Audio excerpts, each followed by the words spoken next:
Buenas tardes, Día Político por TSI. En las últimas horas ha dicho la abogada Ana Paola Hall lo siguiente.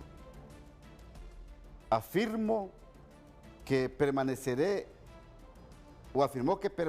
en su cargo como consejera propietaria tras haber presentado una renuncia que no fue tramitada por el Congreso Nacional. Fue dada en una entrevista a un canal internacional cuando dijo la abogada Ana Paola Hall que confirmó que tiene la fuerza suficiente para seguir cumpliendo sus funciones y aseguró que fue obligada a dimitir. Yo renuncié porque se me exigió la renuncia y eso fue público, dice. Bueno, ¿cómo está don Julio Navarro? Mucho gusto, Ramón. Esas son las cosas que pasan con los funcionarios públicos. Cuando dicen una cosa, dicen otra. Fíjese que yo creo que las palabras de Ana Paola traen mayor certidumbre al Consejo Nacional Electoral. Ajá. Porque es una de las personas mejor informadas de cómo funciona el Consejo Nacional Electoral, la que mayor experiencia tiene, aún en organización, en condiciones difíciles como la pandemia, en organizar procesos electorales. Y yo creo que la renuncia de ella, más la intervención que tenía la Fiscalía sobre el Consejo Nacional Electoral, sirvió como dos elementos para que hubiera solución. Porque a mí me parece que la Fiscalía, la presión de la Fiscalía, obligó a los extremos a buscar un acuerdo. Y también la amenaza de Ana Paola también obligó a las facciones del Partido Liberal, porque ahí hay facciones. Entonces, fuertes. permítame, usted me está diciendo que el Ministerio Público influyó para que rápidamente se dieran soluciones en el CNE. Yo sí Pero creo. ¿de qué tipo de influencia me está hablando? ¿Que va a haber requerimientos? ¿Que van a haber acciones judiciales contra algunos consejeros? Yo sí creo que el Ministerio Público se convirtió en una amenaza. Ahora, Ramón, ¿qué debe haber ahora? Como cuando hay huelga de un sindicato. Y usted llega un momento a negociar. Y en el acta de cierre de la negociación dice, no habrá represalias contra nadie. Entonces ya se resolvió el problema del Consejo Nacional Electoral, entonces ahora hay que apoyar el desarrollo del cronograma y quitar esa presión de querer enjuiciar a los concejales.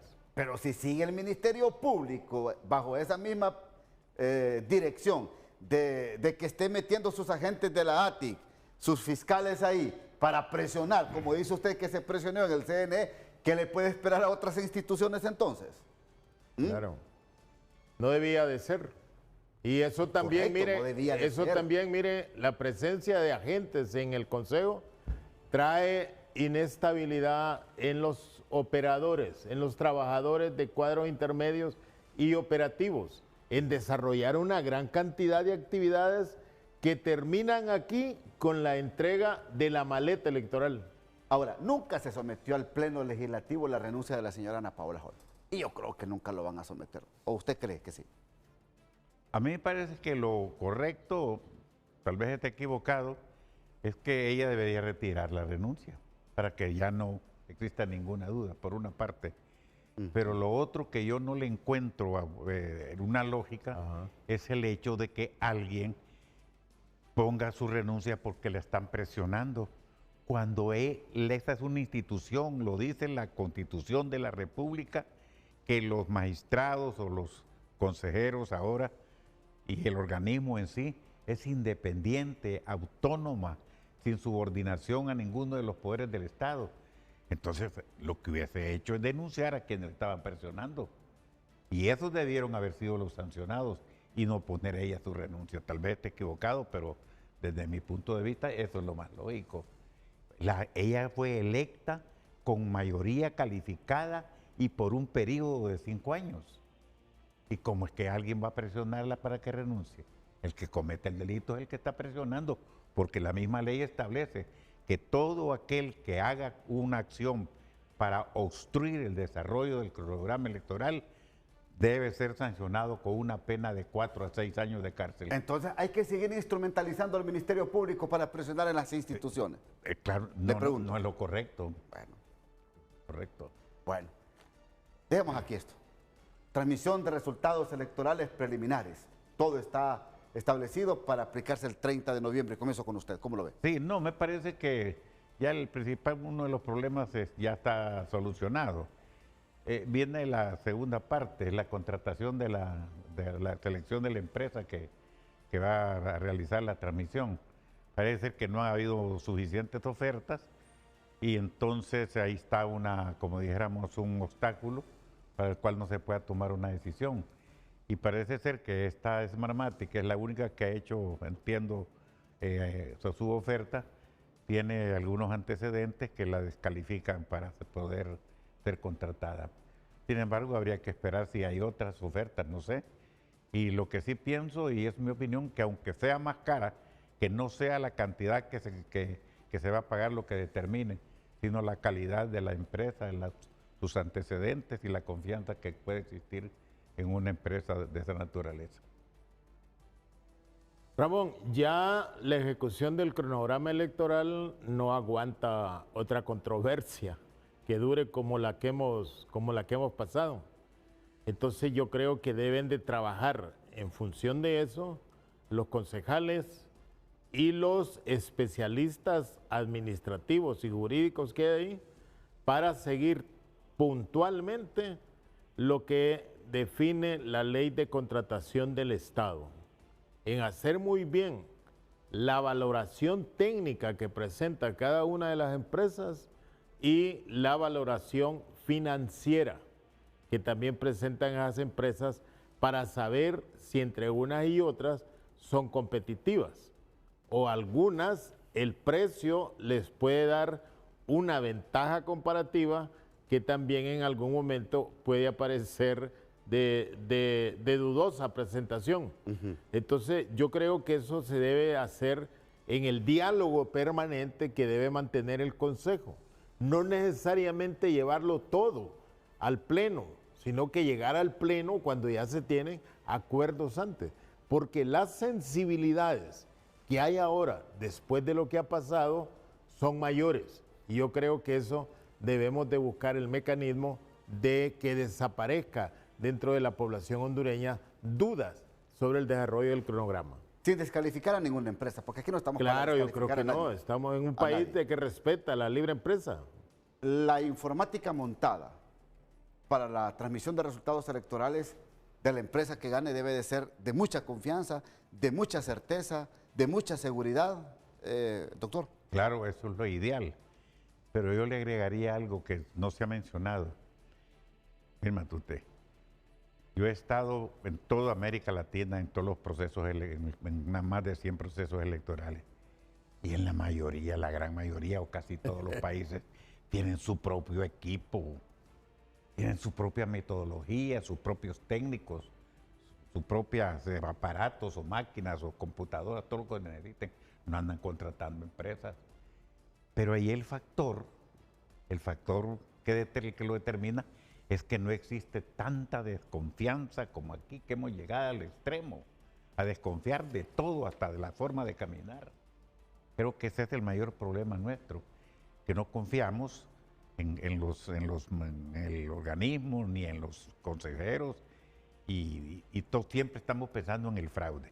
Tan es así que cuando se habla de a un político o a un dirigente de un partido que cómo está la cuestión que piensa de las elecciones, es decir, él se siente débil porque no tiene quien le vaya a defender sus votos, como que si fuera una guerra o que todos los que llegan es a robar votos que van.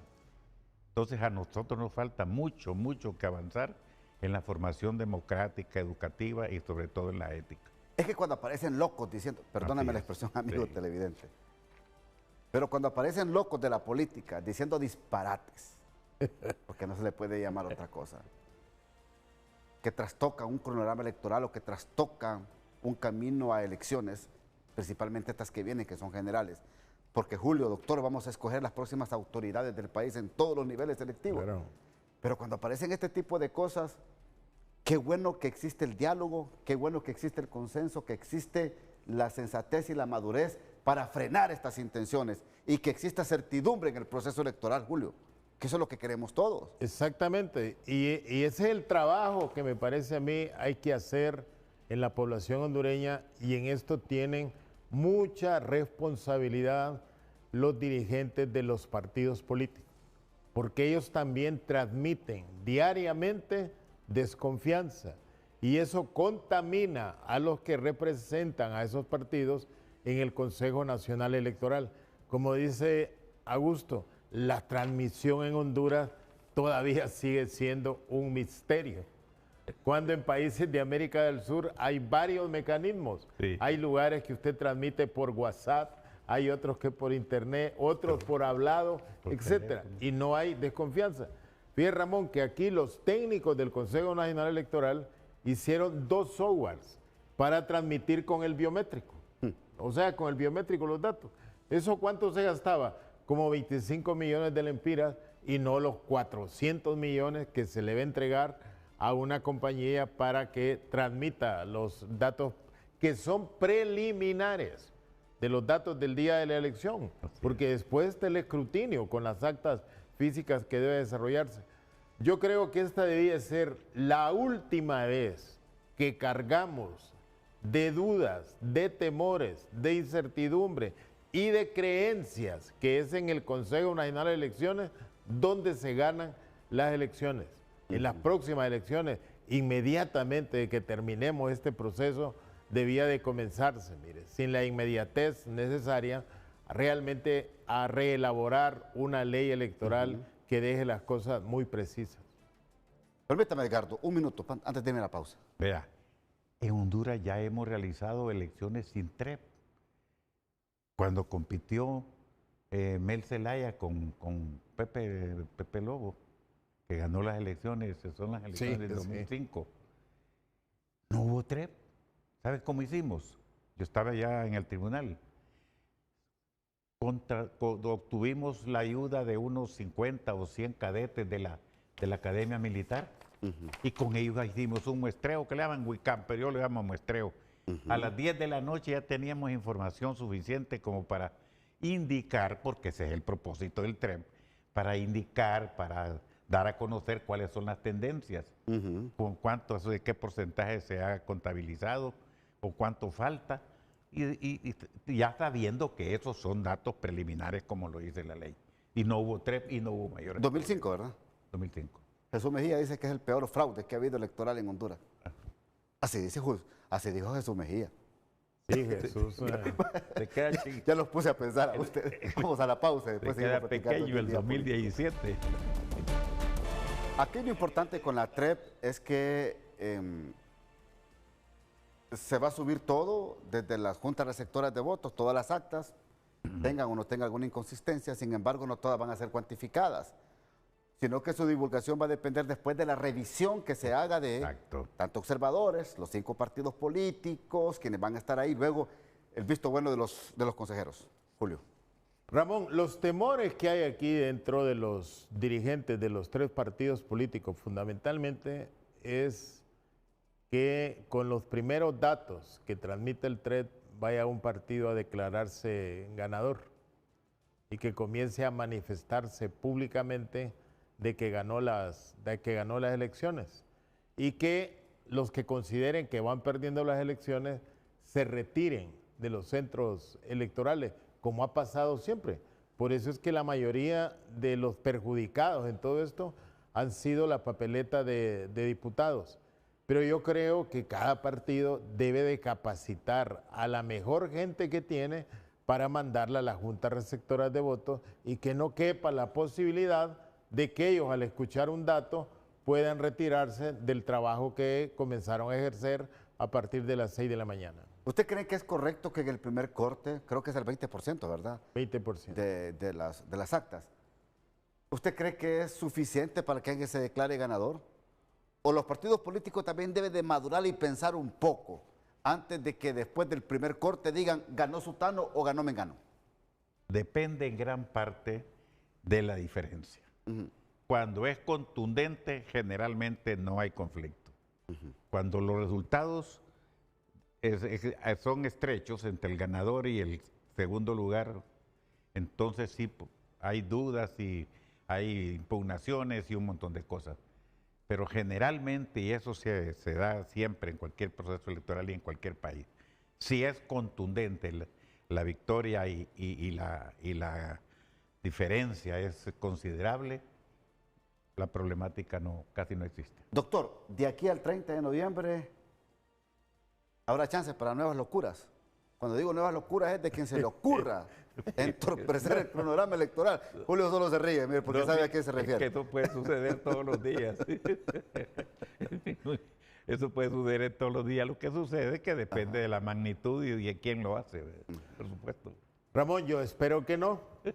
Estamos en una cosa tan fundamental y tan seria para el país que no podemos estar jugando con ocurrencias o estar elevando a la categoría de verdad las sospechas que se puedan tener sobre una empresa o sobre los tiempos en que se van a ejecutar. Yo creo que el Consejo Nacional Electoral, a todo su nivel, debe realmente asumir responsabilidades de no volver a generar, por las inconveniencias que ellos tenían, dudas en la ciudadanía. Hay que recordar que todo este proceso electoral también está pendiente la comunidad internacional y nos vigilan y tal rato pueden también querer tutelarnos, pero la soberanía que nosotros tenemos debe demostrar que los hondureños tenemos capacidad para hacer un proceso electoral no común, sino un proceso electoral con los mayores niveles de calidad y aceptación. Esto me obliga a preguntarles, porque hay empresas que ya, de las que piensan ofertar en esta licitación de TREP, ya hay empresas que han participado en procesos internos y en procesos generales. Unas cuestionadas, otra empresa más que las demás, o viceversa. La pregunta es, ¿hay que tomar en cuenta estas empresas que en su momento fueron cuestionadas, sí o no? No, siempre y cuando existan suficientes, diríamos, pruebas de que en realidad esas empresas no lo han hecho correctamente. Sí. Pero por meras suposiciones o creencias erróneas, yo creo que eso no debe influir en las decisiones que se tomen. Hay varias empresas que han hecho un trabajo pues, muy bueno en varios países. Hay una empresa española que no recuerdo el nombre en este momento que también ha hecho trabajos en América Latina.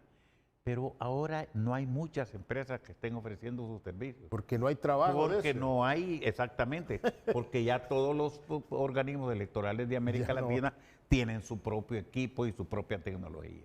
Los panameños tienen hasta 4 softwares.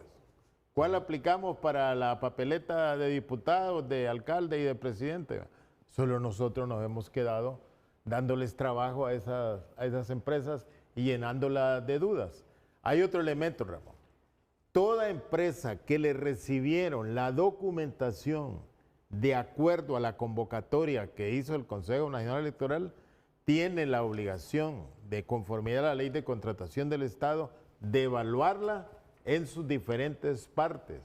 Y si no aplica o no llena todos los requisitos, también debe ser de acuerdo a la ley, no porque a alguien se le antoje, porque yo veo que aquí hay un sector privado que defiende la empresa privada, pero defiende la empresa privada sesgada, que esta empresa sí es buena, que la otra no sirve, etcétera. Y entonces, de acuerdo a eso, son empresas especializadas que deben de cuidar su nombre. Las empresas que en aquel momento iban a presentar, ¿se acuerdan en la fecha que había dado? Sí. Eran 3. Era Mapa Soluciones. Mapa Soluciones. Intersec SADCB. Intersec, eso no ha participado antes. Y Smartmatic. Yo creo que esta Intersec ha de ser, no sé de qué capital será, de qué país será su origen, su capital. Pero bueno, me imagino yo que ahora que se van a aperturar, se les va a dar más tiempo, van a ingresar más empresas. Me tengo que ir a la segunda pausa, ya regresamos en Día Político por TSE. Bueno, también hay otros temas. Por ejemplo, hablan de cuántos centros de votación que no tienen conectividad ni energía eléctrica. Hay como unos 1.495 centros que no tienen conectividad. Pero, a estos hay que darles un trato también especial. En las primarias esa conectividad se hizo a través de las antenas que vende una compañía y con eso se cubrió. Hay más o menos, mire, como 600 centros que no tienen energía eléctrica, pero eso también se puede cubrir. Entonces, los elementos hoy en día para transmitir de cualquier lugar de Honduras sí existen. Entonces, estos 1.300, 1.495 centros había. que no tienen conectividad, está en la obligación de la empresa de poderlos Está la obligación de la cubrir. empresa de poner antenas satelital. Antes contrataban teléfonos satelitales, pero nunca funcionó eso. Ahora con la antena, usted sí transmite bien. En otras oportunidades, lo que se ha hecho es que la mesa o la junta receptora de votos en el pleno se van en un vehículo al centro más cercano donde exista las facilidades para hacer la transmisión. Eso se hacía antes y se ha hecho varias veces. ¿Resguardado por quién? Los mismos partidos políticos y los militares en todo caso. Por las Fuerzas Armadas. Sí, por supuesto. Sí. Bueno, entonces habrá que aderezar varias cosas, ¿verdad? Claro, habría que ver todas esas posibilidades. Ahora, Ramón, hay otro elemento. Mire, en estas elecciones hay 3 partidos que de las primarias salieron competitivos. O sea, no hay, los 3 partidos tienen las posibilidades de ganar. Sí, así O sea, no hay uno que se va a recostar en otro, porque ya no hay posibilidades, porque cada uno de ellos, las primarias lo mandaron a competir. Ok, por eso es que es oportuno que se le diga o se le dé de parte del CNE a la empresa que va a ganar TREP por detalle qué es lo que va a hacer. Porque sí, me llama la atención estos 1.400 y pico de centros de votación que no tienen conectividad y los más de 600 centros de votación que no tienen energía eléctrica. A estos hay que darles un tratamiento especial, porque creo que la cantidad de votos anda muy fuerte en estos, Claro. en estos más de 1.400 centros Pueden de haber votación. 300,000 votos. Estos son, óigame, 300,000 votos garantizan un gane electoral en el país, ¿verdad? Entonces hay que definir bien toda esta estrategia. Totalmente. ¿Verdad, doctor? Sí, por supuesto.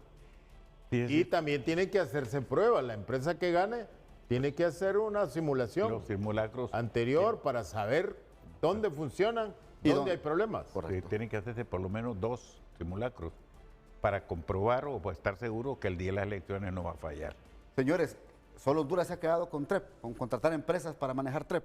Sí, ya son empresas que tienen escaso trabajo en América Latina, porque el desarrollo tecnológico lo ha llevado a otra. Nosotros, el gran problema que decía este hombre es que el nivel de confianza que nosotros tenemos es increíble, la desconfianza que sumamos a cada uno de los procesos. Sí. Por eso hay que contratar la empresa.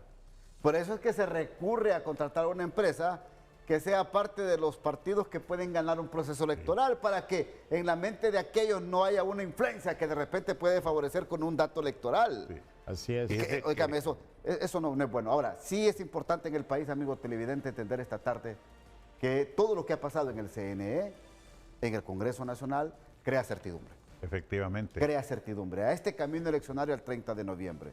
Elecciones de calidad son las que queremos. Efectivamente. Honestas, transparentes, ¿verdad? Así es.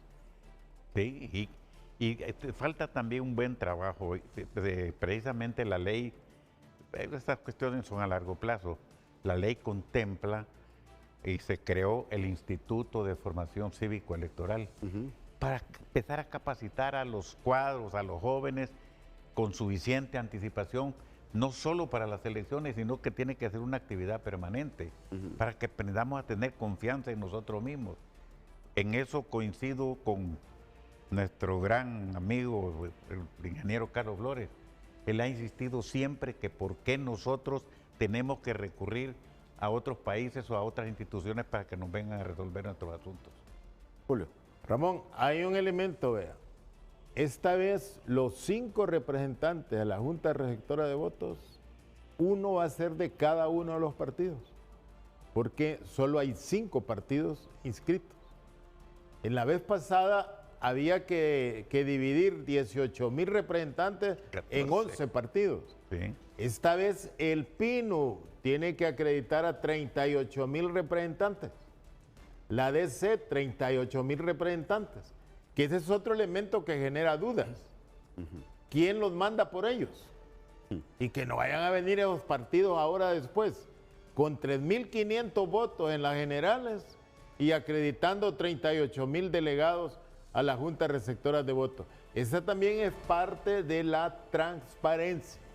Por eso los 3 partidos grandes se han asegurado tener el presidente, el secretario y el escrutador.